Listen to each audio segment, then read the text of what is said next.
Il y avait un mot à la mode dans les années 1980-1990, c'était le mot incontournable. On peut dire de Jean Piaget qu'il est incontournable quand on suit l'itinéraire des recherches faites sur l'acquisition des connaissances, qu'il s'agisse de l'enfant ou des chercheurs. Comment cherchent ceux qui trouvent, et quel que soit leur âge? Telle fut la question constamment posée par Jean Piaget, 1896-1984.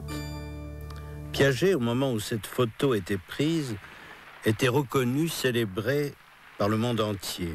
Il faut pourtant l'imaginer jeune, solitaire et cherchant, sans se préoccuper des objections qui lui étaient faites et qu'il n'entendait même pas.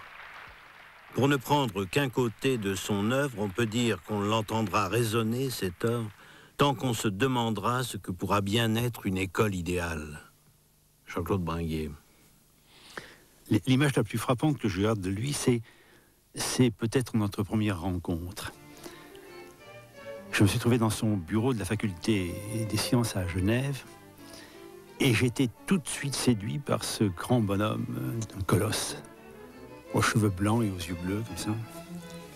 Et je crois qu'en même temps que j'étais séduit par lui, lui décidait de ne pas m'accorder d'entretien. Alors il m'a demandé ce que je voulais faire. Je lui ai dit qu'il était à la fois célèbre et mal connu et qu'il fallait faire une sorte de portrait de lui, enfin que je souhaitais faire ça. Combien de temps ça va vous prendre? Et alors là j'ai essayé d'être éperdument modeste, j'ai dit 3 jours. Il m'a dit vous êtes fou, vous ne savez pas le travail que j'ai, je vous donne 3 heures. Alors j'ai pas été trop sot, je les ai prises. Il m'a dit d'accord. Et ça a été, à partir de ce moment-là, une lutte entre lui et moi pour, moi, lui arracher des moments de sa vie, de travail, et lui pour résister. Ça a été ni 3 jours, ni 3 heures, ça a été 2 après-midi. Je suis rentré à Paris, je me suis rendu compte, en écoutant tout, qu'il me manquait des choses. Je suis revenu parce que, par chance, pour moi, il y avait un symposium, un de ces symposiums annuels où il réunissait beaucoup d'hommes de science de tous les continents et de toutes les disciplines. Et sous prétexte de filmer ce symposium, que j'ai d'ailleurs filmé, j'ai repris encore 2 demi-journées et j'ai pu faire ce travail. Voilà.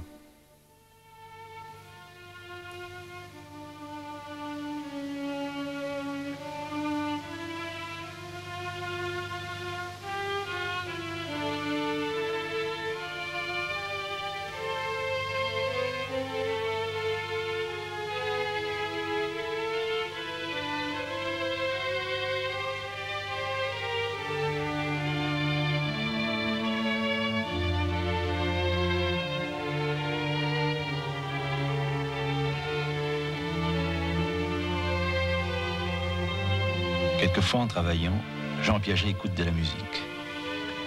L'art de la fugue ou bien Vivaldi ou Mozart.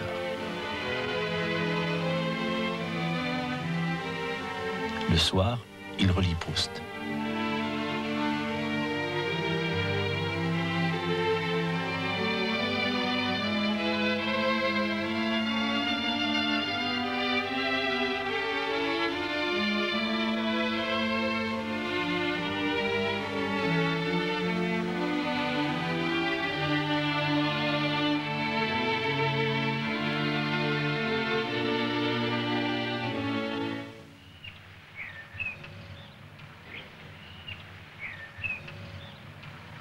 Bonjour.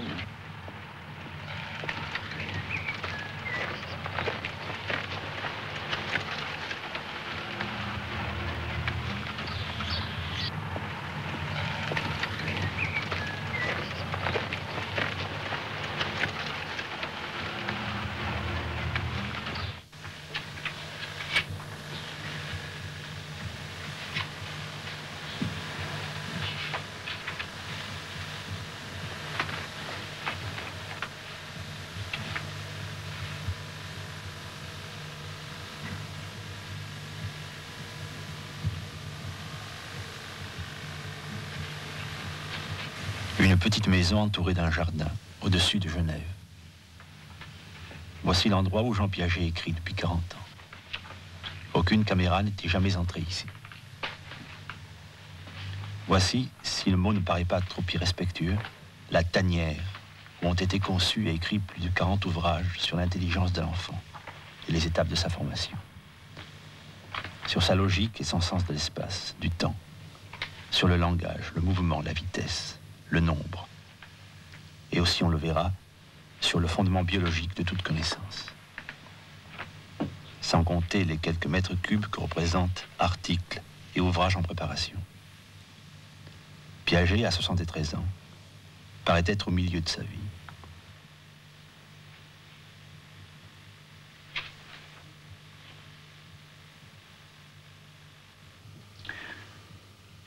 Monsieur Piaget?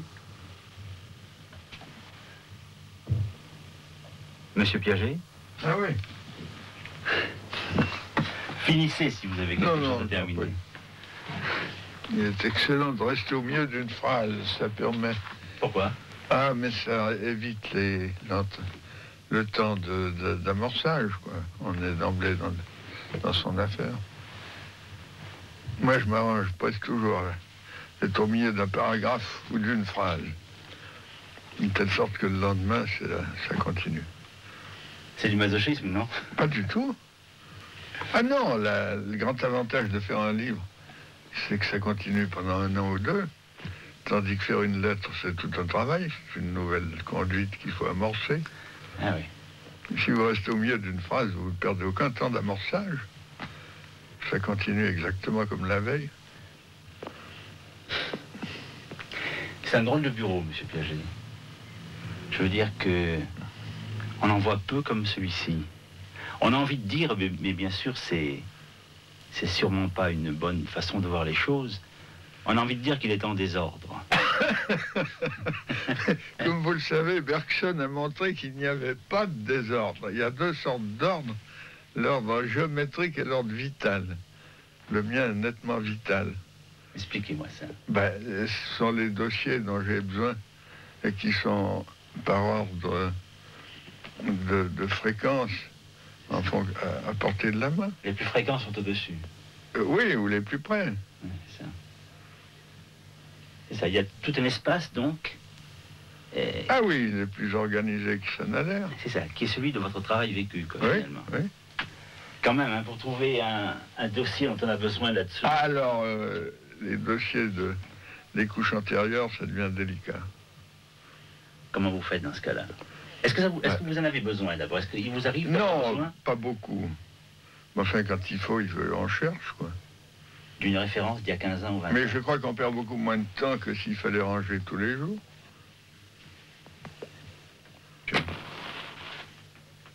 Et votre femme n'a pas le droit d'entrer ici? Ah ben, elle est assez gentille pour n'y pas toucher. Mais comment est-ce que vous arrivez à l'empêcher de faire le ménage? Ah mais ici, il n'y a pas de ménage. Jamais? Non.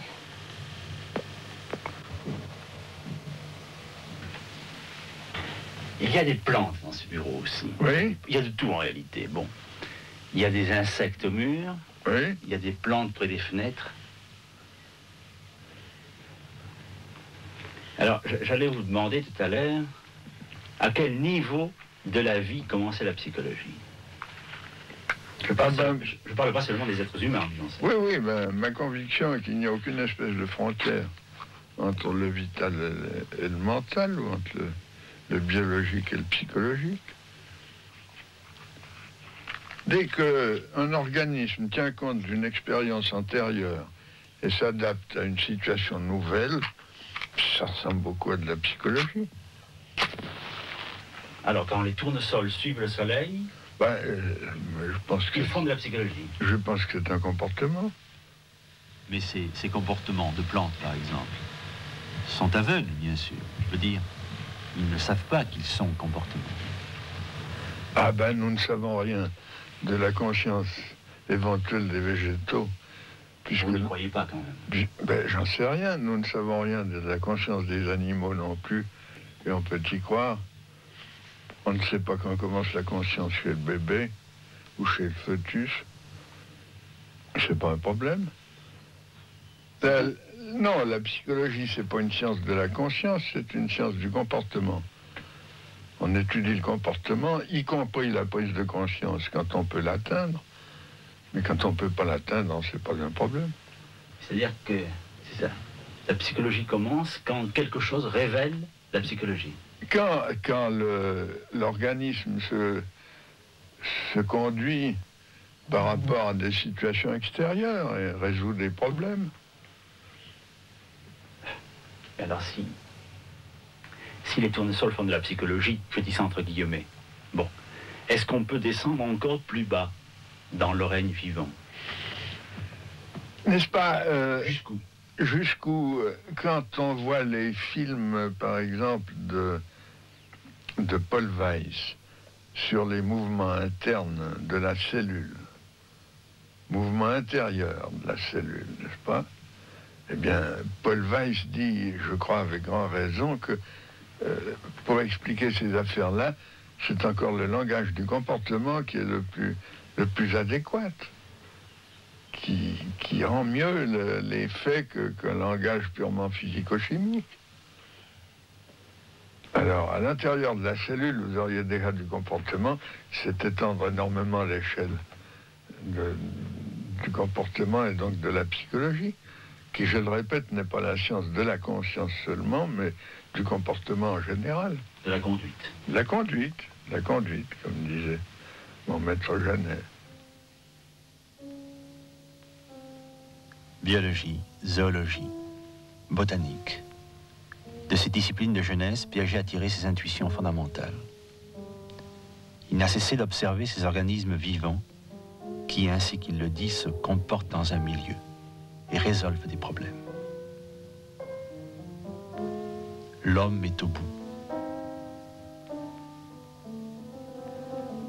D'autre part, il doit à cet apprentissage l'horreur de tout ce qui ne colle pas aux faits, aux expériences. Écoutez-le.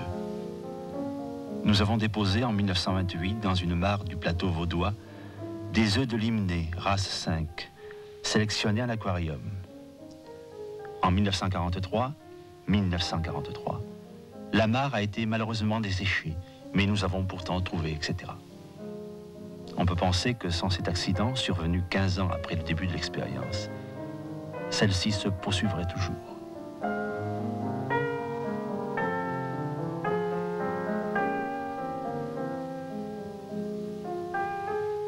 Et vous n'avez jamais été tenté par la biologie moléculaire? Ben oui, mais j'ai lâché la biologie quand j'avais 20 ans. Je n'ai plus l'âge de m'y remettre. Ça me tenterait, bien sûr. Vous l'avez lâché pourquoi? Ben, pour toutes sortes de raisons. L'une très pratique est que j'étais maladroit et qu'on a moins besoin d'adresse manuelle en psychologie qu'en biologie. Et l'autre est que j'aimais les idées et l'épistémologie et que... Vous alliez dire la philosophie. J'allais dire la philosophie, mais c'est un terme dangereux. Pourquoi dangereux? Parce qu'il est très équivoque. Je m'intéressais au problème de la connaissance en tant qu'il peut être abordé scientifiquement comme par un biologiste. Et alors, pour trouver un pont entre la biologie et la théorie de la connaissance, bien entendu, il fallait étudier le développement mental, le développement de l'intelligence, la jeunesse des notions.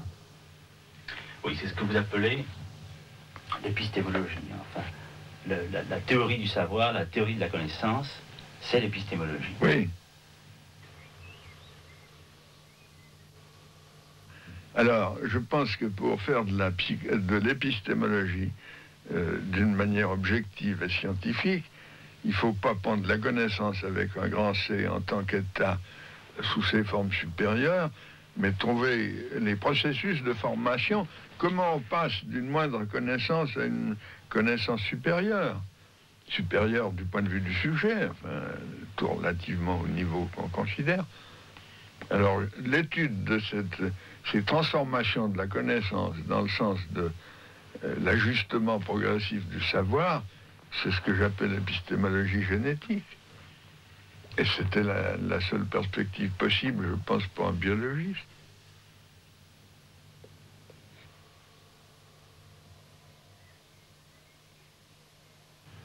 Comment est-il possible d'atteindre du nouveau?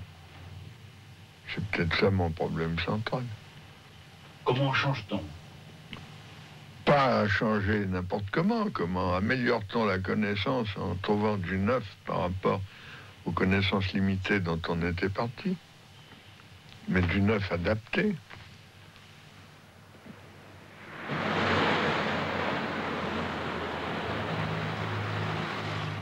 Je m'intéressais au problème de la connaissance, en tant qu'il peut être abordé scientifiquement, comme par un biologiste.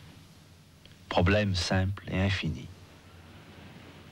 Il a toujours dans sa serviette quelques traités de physique ou de mathématiques, à moins qu'il ne transporte une nouvelle série de résultats d'expériences faites auprès des enfants de Genève. L'intelligence en exercice, son mécanisme, ses étapes, voilà ce qui l'occupe depuis quelques 50 ans. Il n'a pas de voiture. Le tram numéro 4 l'amène chaque lundi jusqu'au centre d'épistémologie. Le tram numéro 8, 2 fois par semaine, le conduit devant la faculté. Vous vous sentez très suisse. Je veux dire, le fait d'appartenir, d'être né dans ce pays, c'est important pour vous, ça. C'est très important, au sens que je sens les avantages d'un petit pays, si j'ose dire. Une espèce de liberté d'esprit qui me paraît plus grande que dans les grands pays. Au point de vue scientifique, j'entends. Ouais. Qui tient à quoi? Qui tient au fait qu'on se prend pas au sérieux. Il y a pas de... Il y a moins de tendance à pontifier. Plus c'est petit, moins la tentation. Vous allez souvent en Amérique, par exemple. Ben oui, mais je suis inquiet en Amérique du rôle des modes et des écoles. Les grandes écoles comme Les grandes écoles, ils font tous la même chose à un moment donné. Puis tout à coup, la mode change et ils font tous ensemble autre chose. Comme au régiment. Et de nouveau la même chose. En Russie, pareil.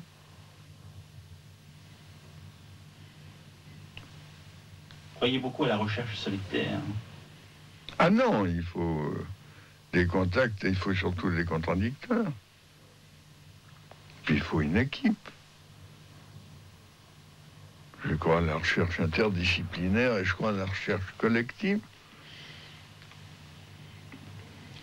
Mais il faut de la souplesse. Oui, c'est ça. La psychologie, on le sait, a oscillé longtemps entre la science et la philosophie. Or lui, le psychologue scientifique par excellence, l'a enseigné, elle, la philosophie, il y a très longtemps, à l'université de Neuchâtel. Par goût des idées, comme il le dit lui-même. La pipe, instrument traditionnel de la sagesse, est la seule rescapée de cette époque. Ce qui me gêne chez les philosophes, c'est l'idée qu'on peut résoudre les problèmes par la réflexion sans sortir de son bureau. Je dois énormément à la philosophie. J'ai fait un petit bouquin qui passe pour un peu incendiaire, Sagesse et illusion de la philosophie, mais j'ai une seconde édition complétée d'une postface où j'ai mieux compris ce qu'il fallait dire pour parler aux philosophes à la suite d'une discussion que j'ai eue à l'Union rationaliste avec Ricoeur, Janson et d'autres qui m'ont bien instruit. Et dans cette postface, j'explique clairement que je dois énormément à la philosophie, je lui dois la position des problèmes que j'ai étudiés, et je pense que la réflexion philosophique est indispensable aux savants, indispensable à toute recherche, mais la réflexion n'est qu'un moyen de poser des problèmes et pas un moyen de les résoudre. Est-ce qu'il ne peut y avoir de connaissances que scientifiques? Écoutez, entendons-nous, qu'est-ce que c'est que la connaissance? Est-ce que vous acceptez qu'un problème puisse donner lieu à plusieurs solutions contradictoires? Appelez-vous connaissance? Non. Ben, c'est ça. Alors, donnez-moi l'exemple de deux métaphysiciens qui s'accordent quand ils ne sont pas disciples, quand l'un n'est pas le disciple de l'autre. Je suppose que un esprit religieux, par exemple, a une connaissance de la divinité. Enfin, il l'appelle, lui, connaissance. Le mysticisme prétend être une connaissance de l'ineffable. Oui, ben, c'est une affaire de vocabulaire et de sémantique. j'ai peine à appeler connaissance la connaissance d'un groupe d'humains, d'un groupe de personnes, si respectables soient-elles, quand cette connaissance ne peut pas être partagée par d'autres. C'est plus une connaissance, c'est par définition une croyance. Croyance qui peut être rationnelle, qui peut être respectable et tout ce que vous voulez, mais je n'appelle pas ça connaissance.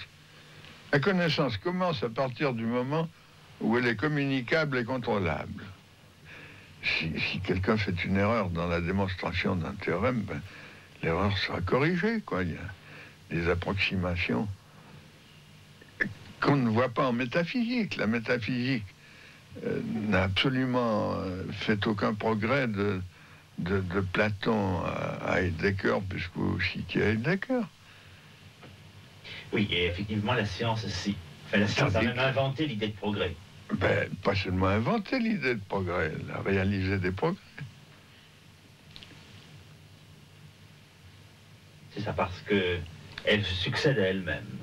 Ben oui, tout... Les générations, les écoles... Toute théorie scientifique est rapidement caduque, mais celle qui lui succède bénéficie de la précédente et consiste à l'améliorer. Il y a une vection. Alors je ne vois pas ça du tout en métaphysique et par conséquent, j'ai peine à appeler ça connaissance.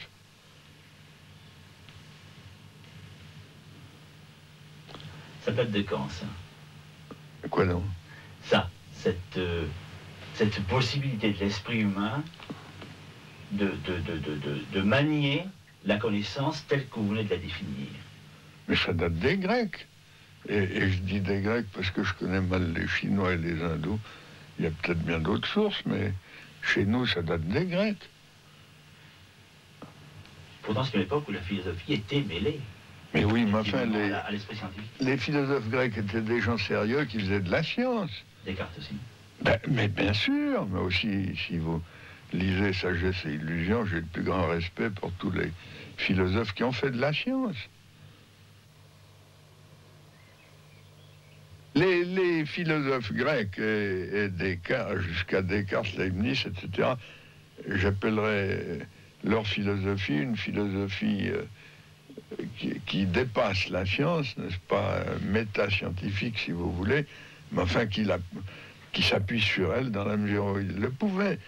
Tandis que ce qui est nouveau depuis le 19e siècle, c'est une sorte de connaissance parascientifique qu'on a voulu élaborer en marge de la science, indépendamment d'elle, et tout de suite, bien sûr, avec la prétention d'un rang supérieur.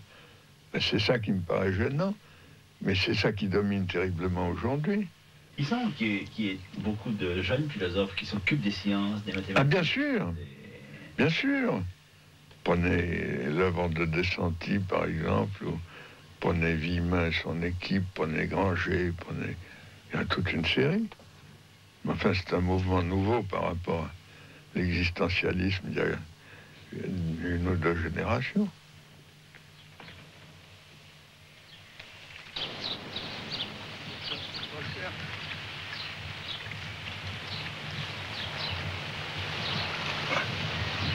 Mon muscle peut être inutile. Ah bon? C'est mauvais pour les plantes? Assez. Ça les bouffe. Un retraité faisant aux visiteurs les honneurs de son jardin. Mais non. S'il le cultive en effet avec bonhomie, ce n'est pas aussi candidement que Voltaire lui souhaitait. Il y étudie le comportement par anticipation de certaines espèces de sédum. Et ça vient d'où, Alain? Ça, c'est le midi de la France. Ça, c'est Sibérie. Ça, c'est Bulgarie. Mais on descendait au jardin seulement pour ça, hein? Plutôt, oui. Oui.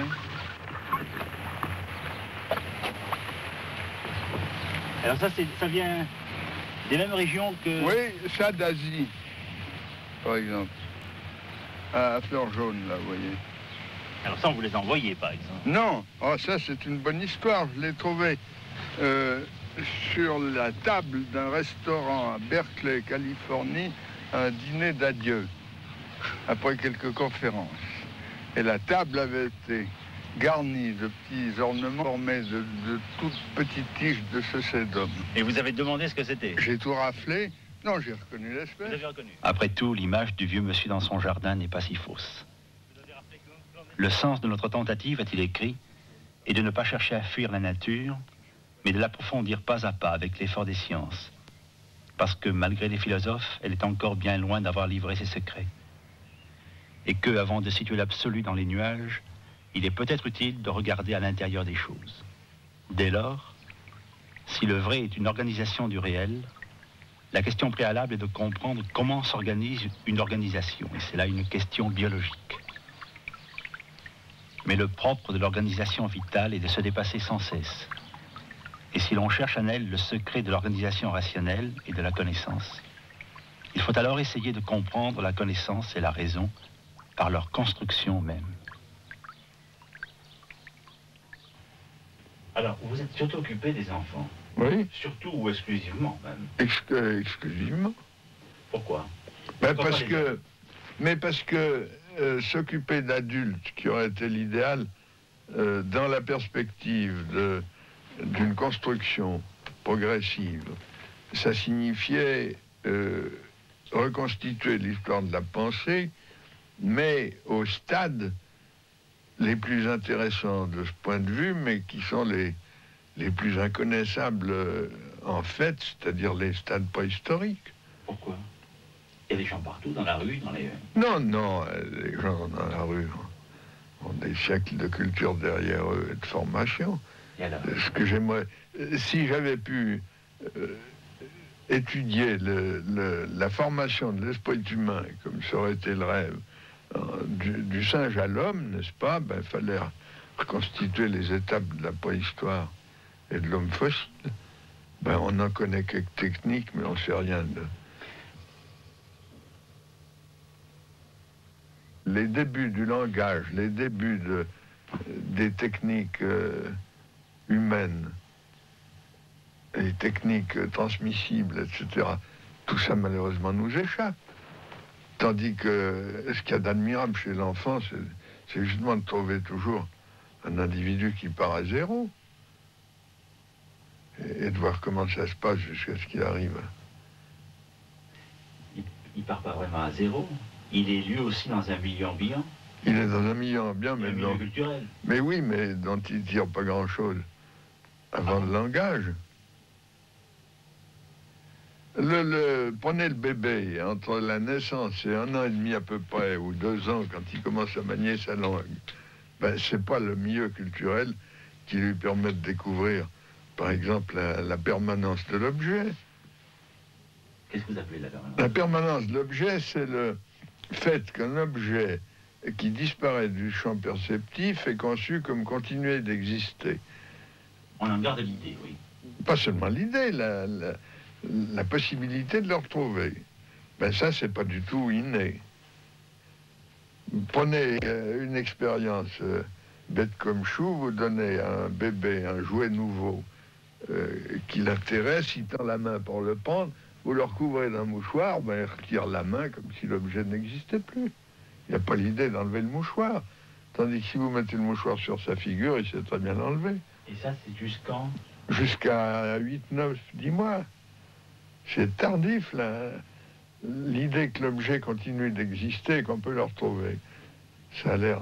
C'est le fondement de notre représentation du monde matériel, mais il faut des mois pour que le bébé y arrive.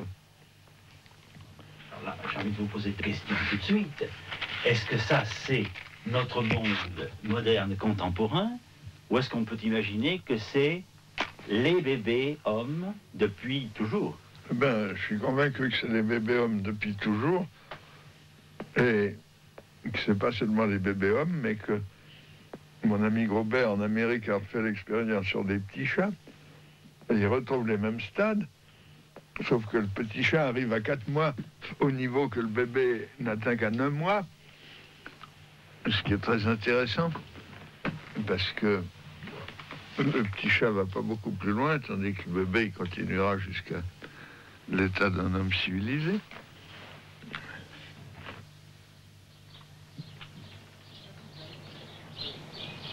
Et comment ça se fait que ce soit comme ça? Comment ça se fait que l'homme ait dépassé l'animal? Oui. La solution classique, c'est le langage et la culture. qui permet d'abréger beaucoup l'apprentissage, avec la transmission d'une génération à l'autre. Mais c'est pas une réponse, parce qu'il reste à se demander pourquoi. Et là, il n'y a pas de réponse. Ah ben la réponse, c'est l'éclatement de l'instinct qui était trop limité dans sa programmation. Mais pourquoi a-t-il décidé qu'il était trop limité? Ah ben parce que avec telle situation écologique des chimpanzés, par exemple, commençant à grimper sur les arbres, à marcher en station quasi droite, etc., ben il y a des séries de problèmes nouveaux, quoi. Alors si l'instinct ne suffit pas, il faut bien trouver autre chose. L'être vivant contraint à inventer. Voilà la liberté bizarre de Piaget. Liberté quasi biologique, inscrite au cœur de l'organisme. De la cellule au cerveau humain, elle traverse le règne vivant de part en part. Il faut trouver autre chose, perpétuellement. C'est un problème qui se pose toutes les fois que le sujet se trouve en présence d'une situation nouvelle. Il faut construire, il faut répondre aux problèmes. L'intelligence, c'est par définition l'adaptation à des situations nouvelles. C'est donc une construction continuelle de structure. Il faut assimiler et accommoder. Oui, mais ça, c'est un langage fonctionnel. Alors expliquez-moi ça. Qu'est-ce que c'est que l'assimilation et qu'est-ce que c'est que l'accommodation? Ah ben, voici, dit Jean Piaget. Assimiler, c'est se nourrir, ou bien se pénétrer du sens des choses. Ainsi, toute la vie mentale, comme la vie organique elle-même, assimile le milieu qui l'entoure, grâce à des structures qui sont des systèmes organisés, ayant leurs propres lois, structures biologiques ou structures de l'esprit.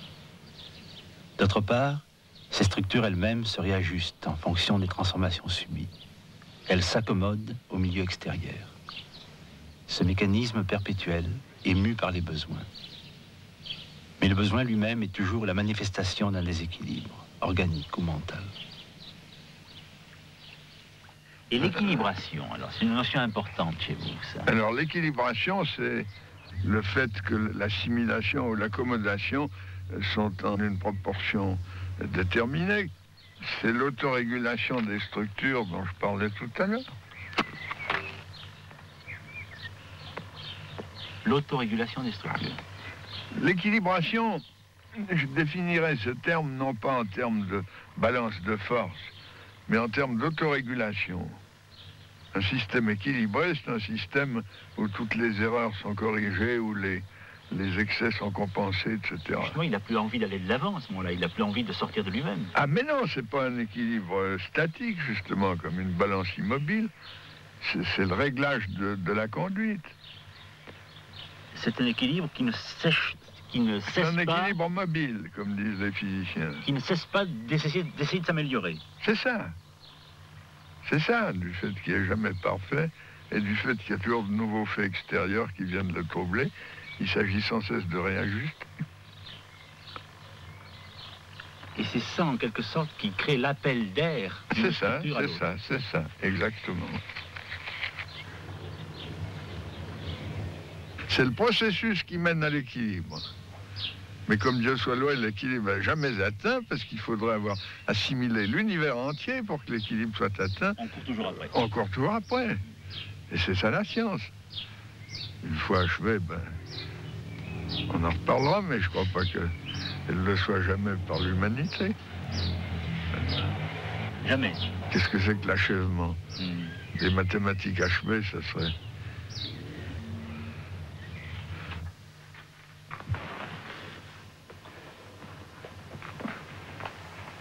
Bon, parlons un peu de votre...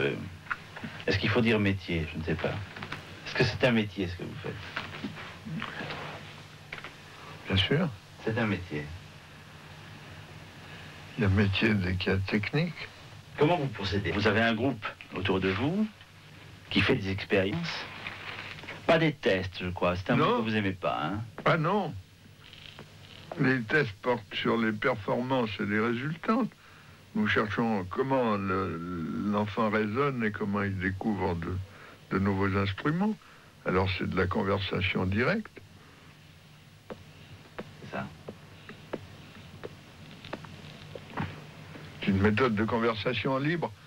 Dans le test, il y a toujours un peu d'examen. Enfin, il y a un examen, puis surtout, il y a une standardisation. On pose on détermine ses questions d'avance, on choisit ses questions d'avance. Comment voulez-vous, avec notre esprit adulte, savoir ce qui sera intéressant? Tandis que si on suit l'enfant partout où il vous répond d'une manière imprévue et on le suit au lieu de le guider aux questions qu'on avait préparées, on trouve du neuf. Ah oui, mais il faut bien préparer les questions pour avoir des statistiques, quasiment. C'est entendu, mais les statistiques... Enfin, pour avoir un ensemble d'informations cohérent, simplement. Ben oui, mais une fois qu'on aura fait ce travail de dépouillement et de défrichement, surtout, qui consiste à trouver du neuf et à voir des choses qu'on n'avait pas prévues, ben là, ceux que ça amuse peuvent commencer à standardiser, faire des statistiques précises. Tant mieux, mais je trouve qu'il y a un métier plus intéressant qui consiste à défricher d'abord. Sans crainte que les cas particuliers soient trop particuliers. Mais non, ce qui est extrêmement frappant, c'est la convergence incroyable des réponses. Pendant que vous prépariez votre interview, là, j'étais en train de classer les derniers documents qu'on vient de me donner. Il y en a 25 gosses que je connais pas et ils disent tous la même chose, au même âge. Parce qu'ils sont du même milieu, de la même ville? Je crois pas. Non. Je crois pas du tout. Parce qu'ils sont au même niveau d'évolution. Oui.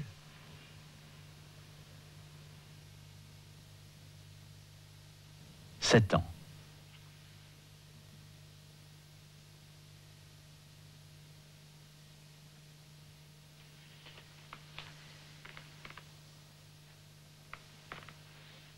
À 7 ans, voici comment on voit le monde autour de soi. Regarde. Tu sais ce que c'est, ça?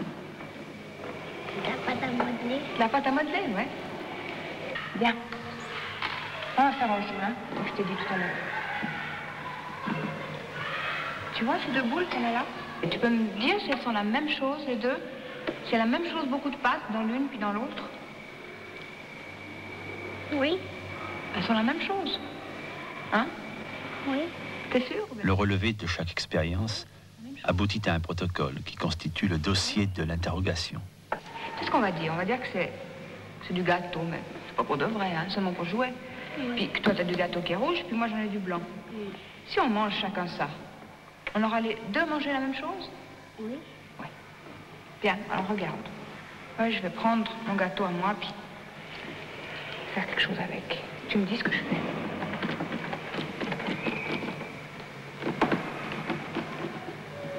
Regarde. Qu'est-ce que c'est ça? Un bâton. Un bâton, hein? Mais non, qu'est-ce que tu crois? Si moi je mange ce bâton-là, puis toi tu manges ta boule de pâte, est-ce qu'on aura les deux la même chose beaucoup à manger ou bien quelqu'un qui a plus à manger que l'autre? Vous avez plus à manger que moi. Ouais, pourquoi? Parce que ça fait plus long que ça. Ouais, d'accord. Oh ben ça, c'est de 4 à 7 ans, à peu C'est près. ça. Bon. Et puis, si vous continuez à l'allonger... Alors, justement, il y a un renversement. Il dira tout à coup, ah, cette fois, ça marche plus, c'est trop mince, il y en a moins qu'avant. Et pourtant, il vaut bien que c'est la même opération Ah oui, qui continue. oui. C'est pas logique. Non, pas du tout, c'est prélogique, tout ça. Si avec ça je refais une boule comme tout à l'heure, comme c'était au début, comment est-ce qu'on aura à manger les deux? La même chose. La même chose de nouveau? Oui.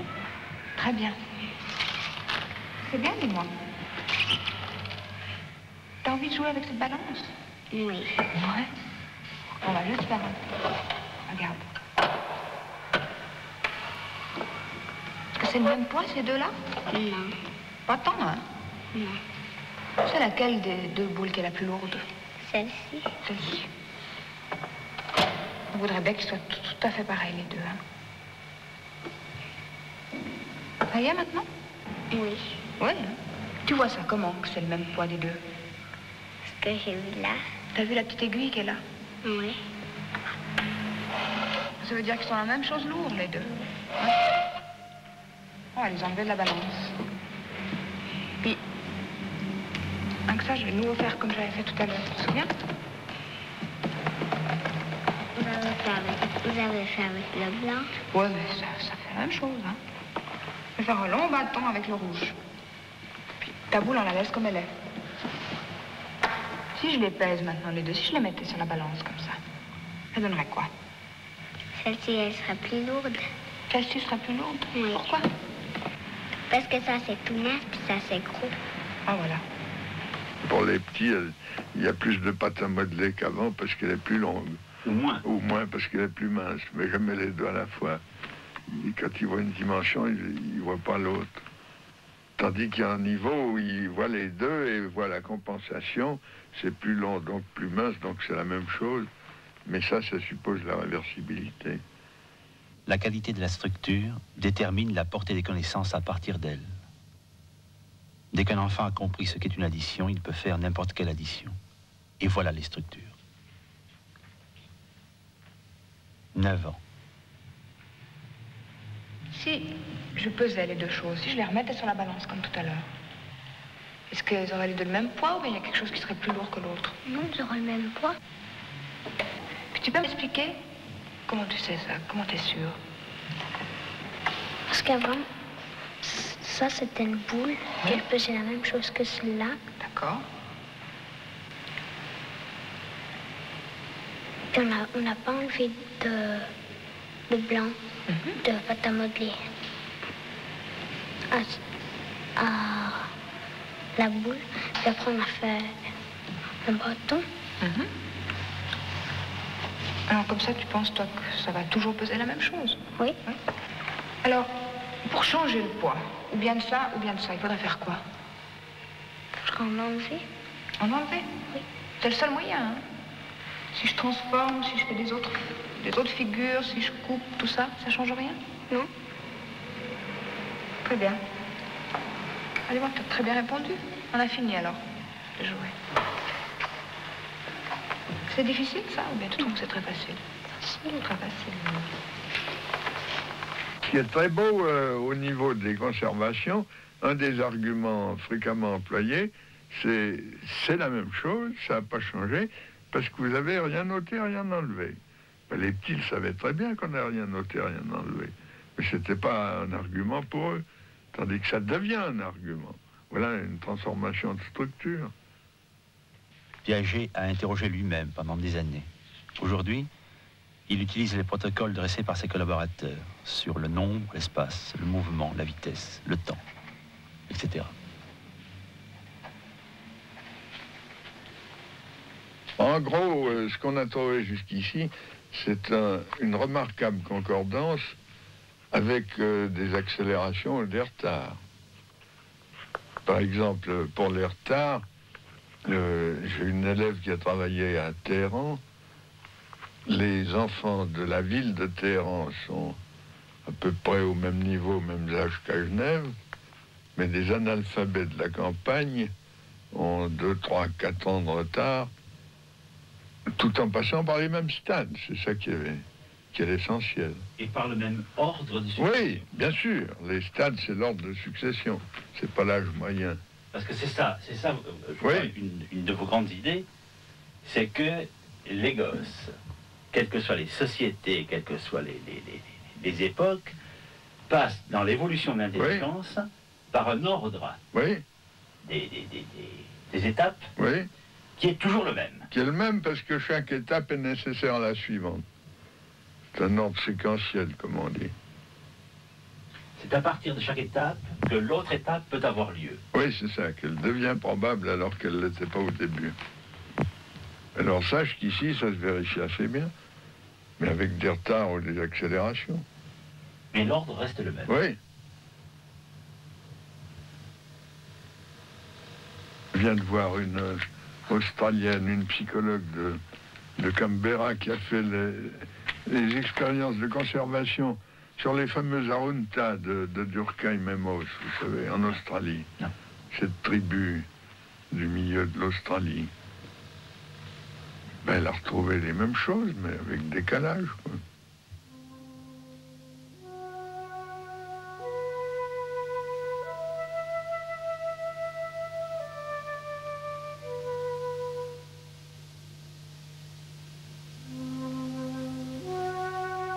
Le développement psychique, qui débute dès la naissance et prend fin à l'âge adulte, est comparable à la croissance organique. Comme cette dernière, il consiste en une marche vers l'équilibre. De même, en effet, que le corps est en évolution jusqu'à un niveau relativement stable, caractérisé par l'achèvement de la croissance et par la maturité des organes, de même, la vie mentale peut être conçue comme évoluant dans la direction d'une forme d'équilibre final, représentée par l'esprit adulte. De ce point de vue, le développement mental est une construction continue, comparable à l'édification d'un vaste bâtiment, qui, lors de chaque adjonction, serait plus solide, ou plutôt au montage d'un mécanisme subtil, dont les phases graduelles d'ajustement aboutiraient à une souplesse et une mobilité d'autant plus grande des pièces que leur équilibre deviendrait plus stable. Autrement dit, chaque fois que l'on a affaire à une structure en psychologie de l'intelligence, on peut toujours en retracer la genèse à partir d'autres structures plus élémentaires, qui dérivent par une genèse antérieure de structures encore plus élémentaires, et ainsi de suite, à l'infini.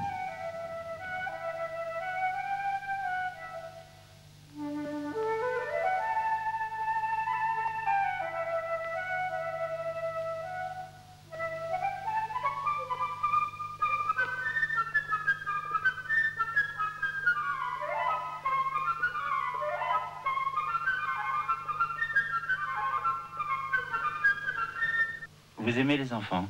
Beaucoup. Parce que ce sont des cobayes? Oh non. C'est vivant, c'est épatant, c'est neuf. Ah non, c'est admirable. Il trouve que l'éducation actuelle manque de l'esprit expérimental. Ce qu'on enseigne à l'enfant, dit-il, on le lui impose. Alors, toutes les fois qu'on apprend quelque chose à un enfant, on l'empêche de l'inventer, n'est-ce pas? Ou de le découvrir.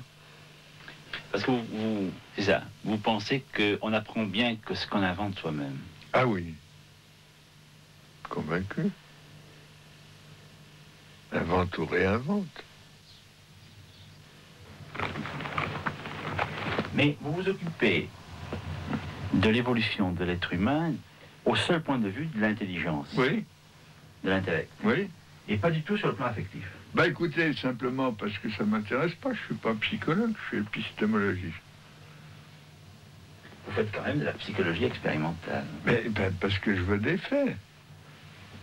Et que dans l'affectif, il n'y a pas de fait. Écoutez, l'affectif, je vous dis d'abord, le problème ne m'intéresse pas comme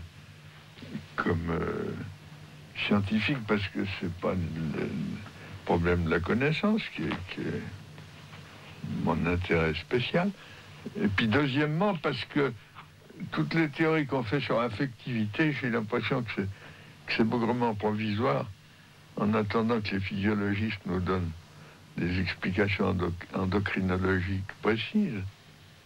Mais alors, question, comment peut-on s'occuper d'un individu, d'un enfant en l'occurrence, seulement du côté de son intelligence, du développement de son intelligence, sans s'occuper de sa personne affective?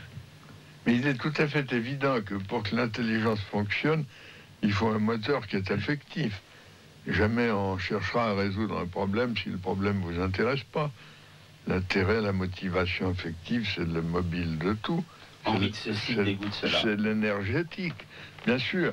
Seulement, prenez par exemple deux gosses par rapport à des leçons d'arithmétique. L'un qui aime ça et qui va de l'avant, l'autre qui a l'impression de ne pas comprendre, qui fait des sentiments d'infériorité, qui a tous les complexes qu'on connaît bien dans les leçons de mathématiques chez les faibles en maths. Le premier ira bien plus vite, le second ira bien plus lentement, mais pour tous les deux font 4, n'est-ce pas? Ça ne change pas la structure. Si le problème qu'on étudie, c'est la construction des structures, l'affectivité, bien entendu, est essentielle comme moteur, mais ce n'est pas l'explication des structures.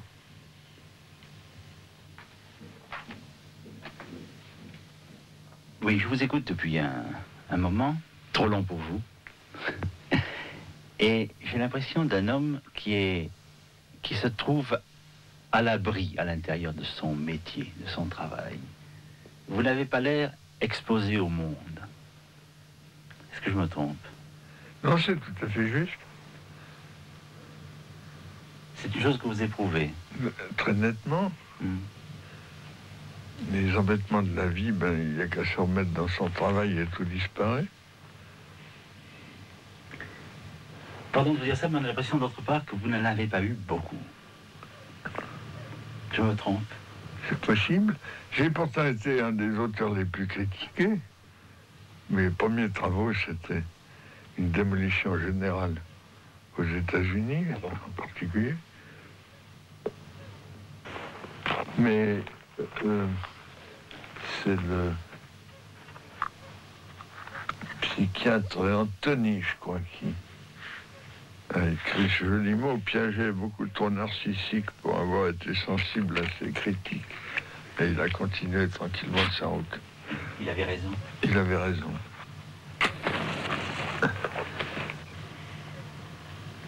Les psychologues américains un groupe m'a remis un volume d'hommage l'autre jour, dans lequel j'ai lu une parole qui me fait bien plaisir, et qui est la suivante, c'est que pendant une quarantaine d'années, j'ai eu un mépris total pour les idées ambiantes, pour le zeitgeist, les idées courantes. Qui était là, oui. Et que par conséquent, maintenant qu'on m'a découvert, je suis non pas un ancêtre, mais un contemporain et même à l'avant-garde, disait cet auteur bienveillant. Évidemment, j'ai été pendant des années sans m'occuper des idées courantes, parce qu'au fond, je lisais très peu.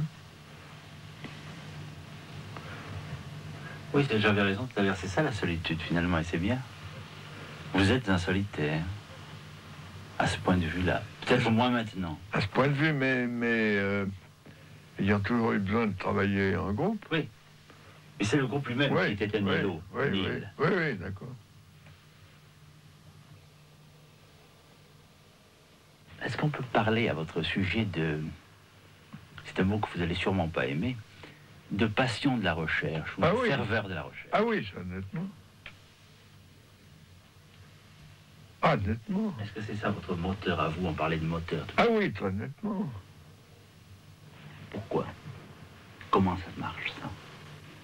Ah, c'est bien difficile à analyser. Un beau fait, ça vous remplit de joie.